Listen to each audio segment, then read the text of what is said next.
Welcome to Behaviourally Speaking, our monthly series where we connect with industry experts and clients around the world to explore the latest insights into consumer behaviour and market trends.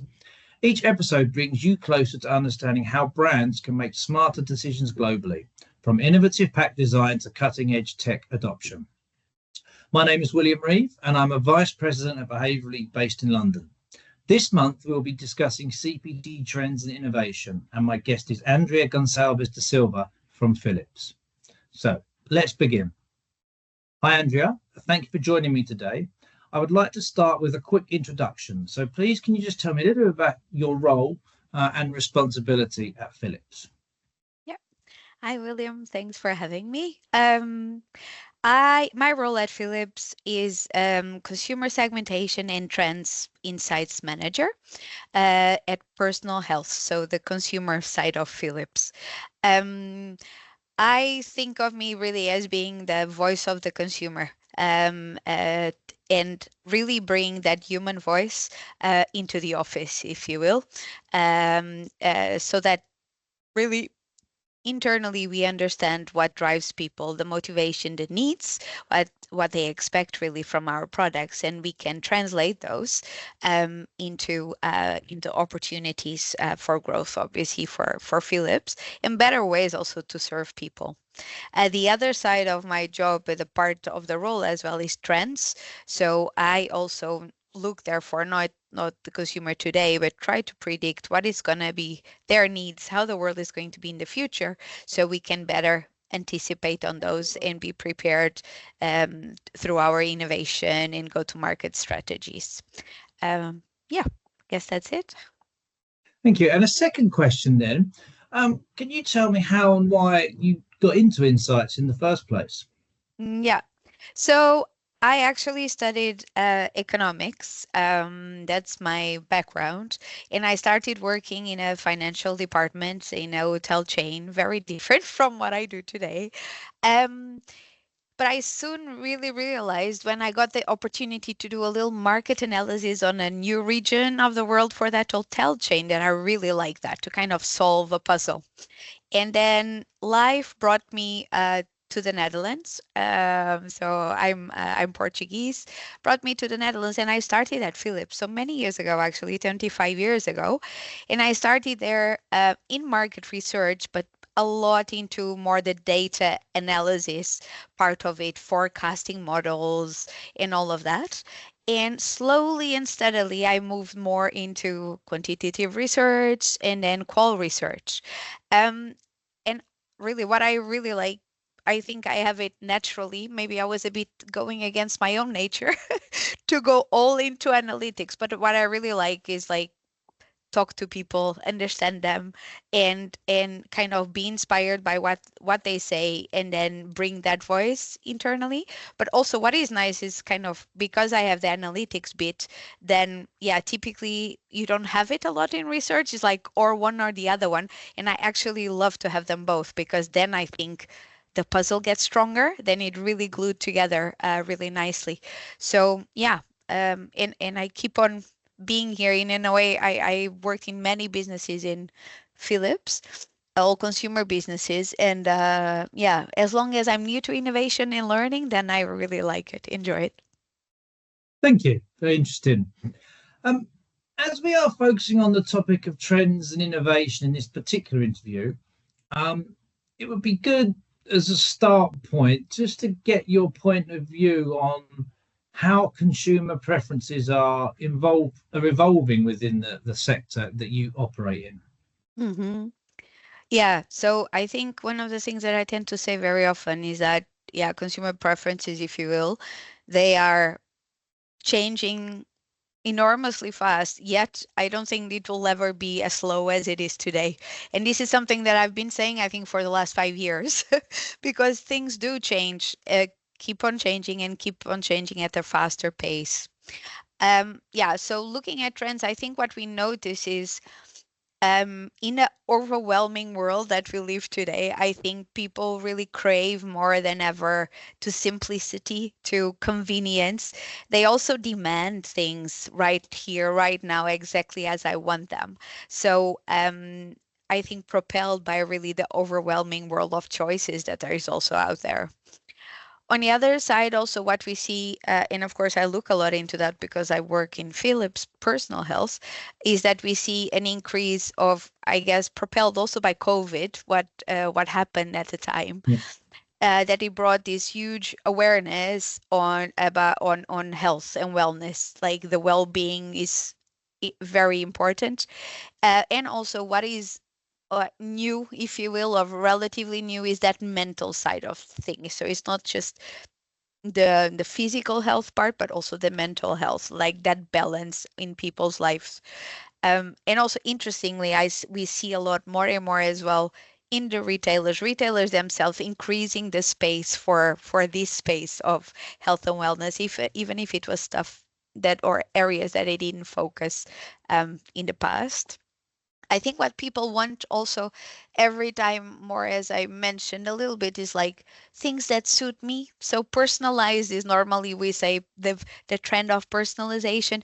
You don't want something bland that fits everyone. You want something that you're surprised and happy with, that is really done for yourself. And I think the coming of age of Gen Z and also AI from a technological perspective also even strengthen that need more and actually enable also, I think, the delivery of it.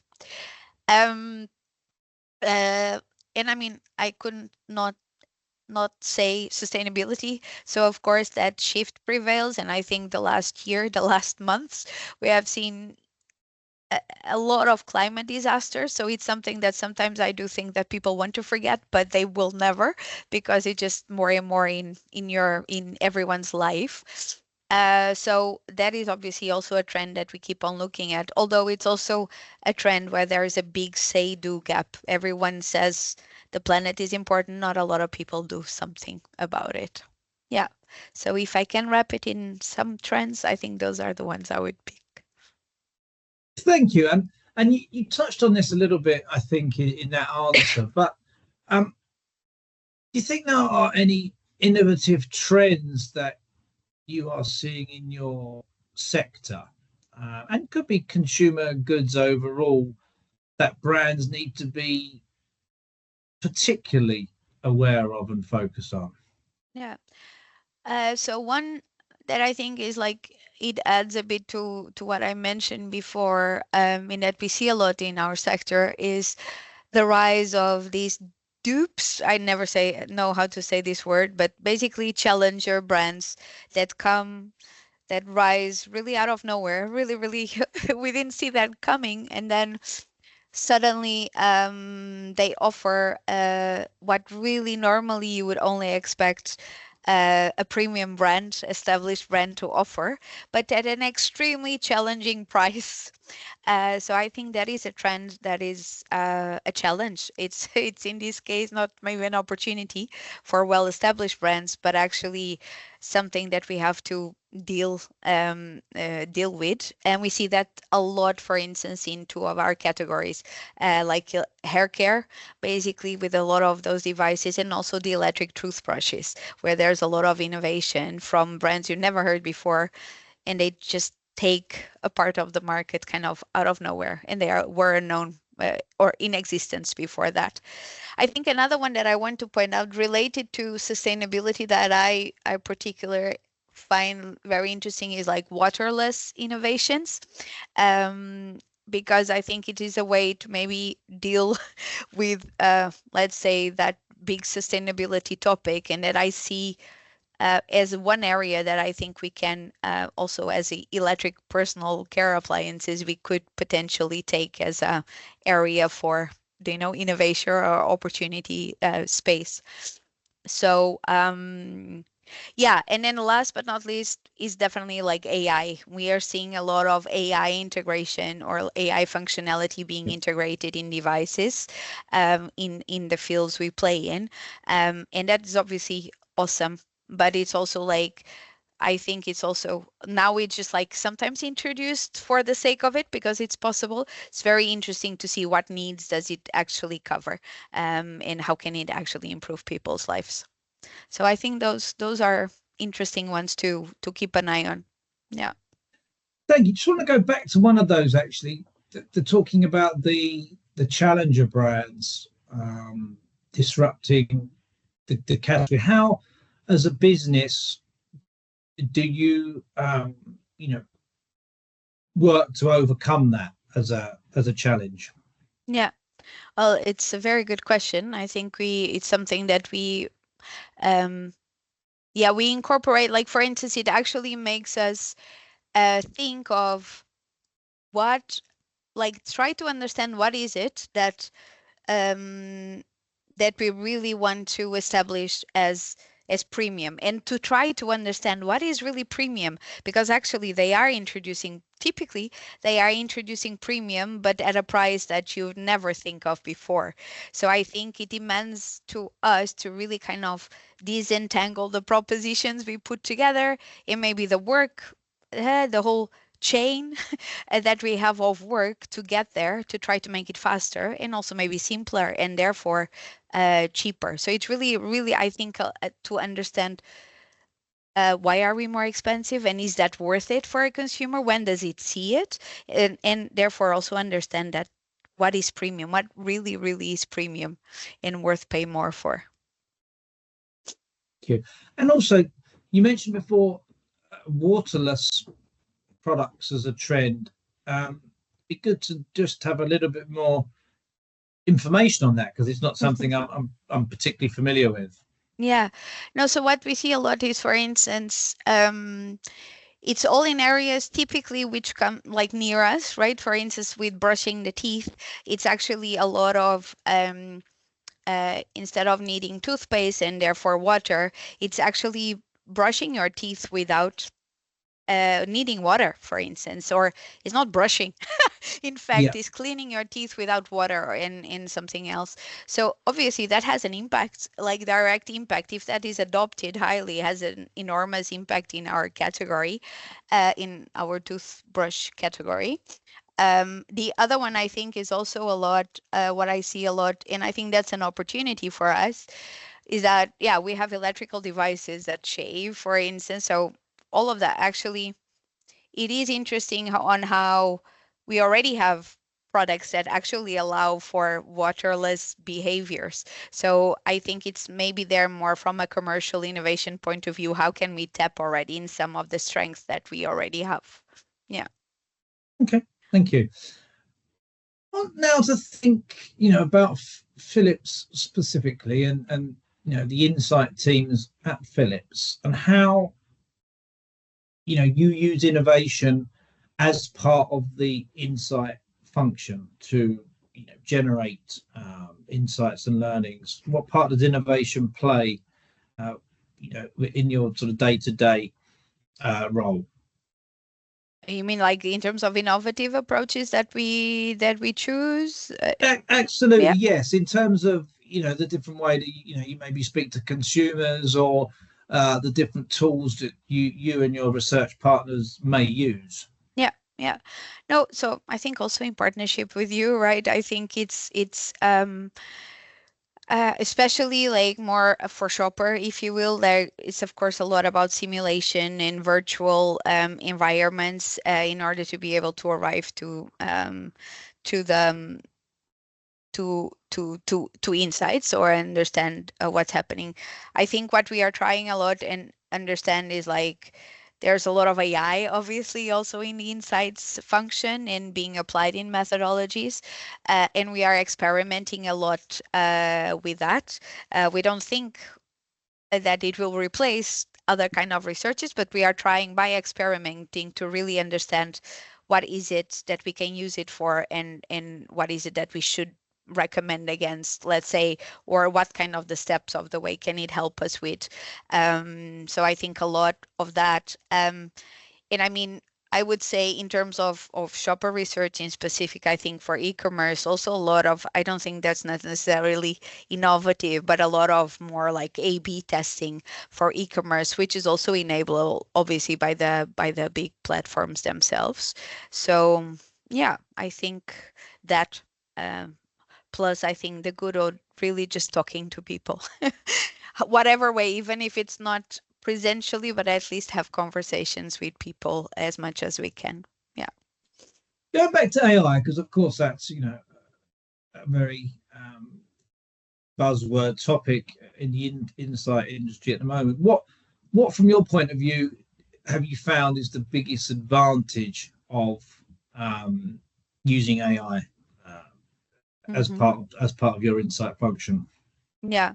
Well, I think what it can, I always say if it can help me with the work that I typically take a lot of time doing, and it should be much faster. So for instance, enabling us to actually make sense out of the piles of information that we already have, but we tend to not do something with it because it takes a lot of time. So I think that is one part which is really which AI can help us tremendously, which is more, I guess, process wise. Um, Provided we have the right prompts, right? Because you can also, so that's also something we are learning. I think other parts that we are also we are trying to see or experimenting with how can AI actually allow us to speed up innovation process. Um, and I've been wowed at some procedures because like AI is very, is very disciplined. It does what he asks you to do in exactly the way you want to. So kind of the how it can actually help in certain phases where we typically would do workshops with a lot of people, and then we'll have a lot of work to actually compile that all together. I think that's also um, awesome what how AI can help us there. And the other one, I think, for instance, PEC, the learning from PEC through AI, I think it's also an interesting area. Yeah. Thank you. Now, obviously, an important part of the innovation pipeline is to understand future trends. Is how do you monitor or identify um, future trends Hmm. currently as a business? Yeah. So how we go about it is we have access to industry reports, subscriptions, and all of that to keep an eye basically on what's happening. And again, there's too many of them, and they all kind of say the same thing in slightly different ways. So that plus AI is something that we use to keep an eye on trends. Then I think the part to add to that is I'm trying at the moment to establish a social intelligence practice that we can just capture the signals that are happening through different like search, for instance, or TikToks, um, and have that feeding our innovation, but also our marketing processes, more go-to-market processes. That's another one. And then kind of incorporating that into the innovation process, like doing innovation labs. I'm now like working in one of the categories. We have a North Star project where we feed these trends and then go through the process of innovating against them. And then we're thinking of 2035. So we're building like the consumer of the future and the retailer of the future in order to inspire that innovation in that pipeline. Yeah. Yeah, I think the question probably that's the most interesting for me personally that we're going to cover is how best can your research partners support you and the other insight teams and Philips during the developing the innovation pipeline. What do you particularly value from your insight partners? Mm-hmm. Uh, well, for me, I see it a lot. I look at inside partners as I think I look at me internally in Philips, like how can I be of help to the businesses or the categories I work for. And I think a part of it is really kind of partnership. So having a partner also means that somebody that understands our struggles or needs, like what are our biggest challenges, and yeah, and just knows that because what you don't want is to kind of have random random emails, right? Personalization, as I said. So it's really understand my struggles and therefore try to help me tackle those. I think also part of it is being collaborative and proactive. Like um, I think that's really, it's also very, I think, me. So maybe it's a reflection of how I like to work, but like if I understand you, then I will eventually try to collaborate in solving that need. And because I know you struggle with that, then I can be proactive, suggesting things that can help you with that.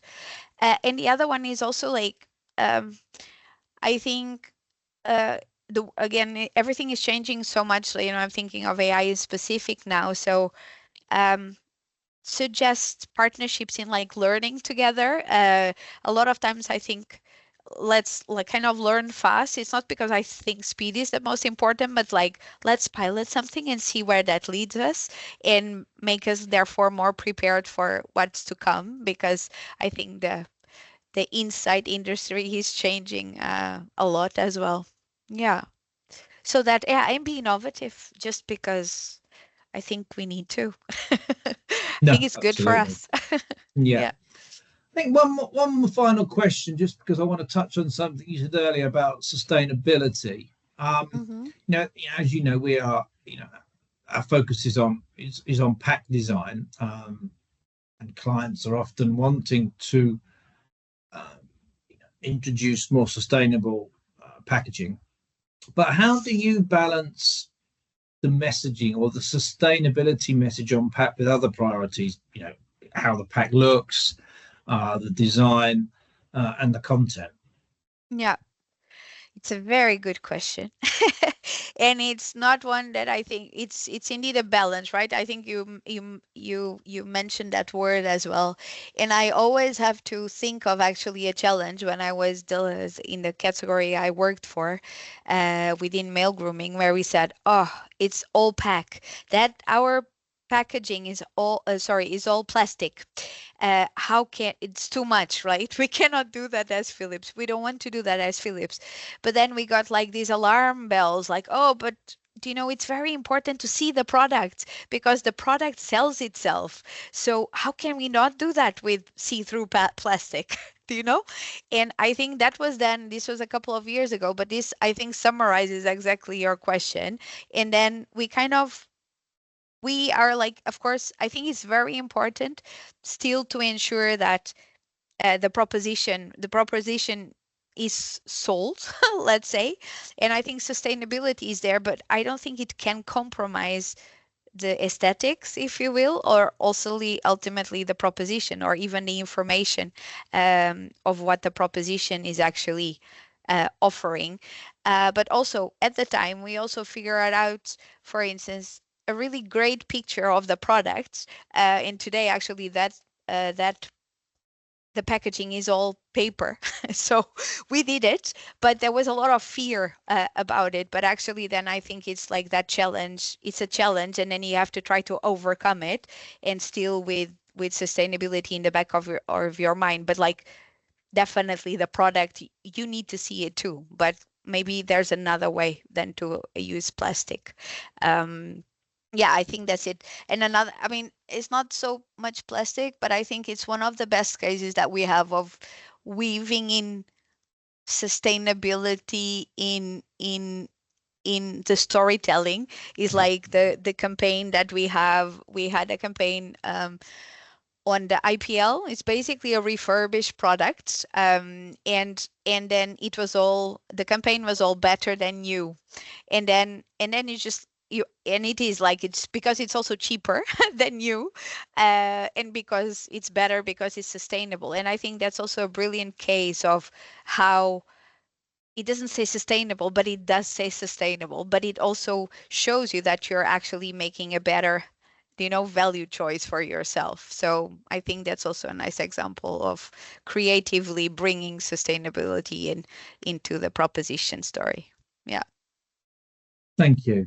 So look, that's all we've got time for. I just want to say a really big thank you to Andrea for joining me today, and for you sharing your valuable time with us. So thank you very much. It's been, I found it very informative and very useful indeed.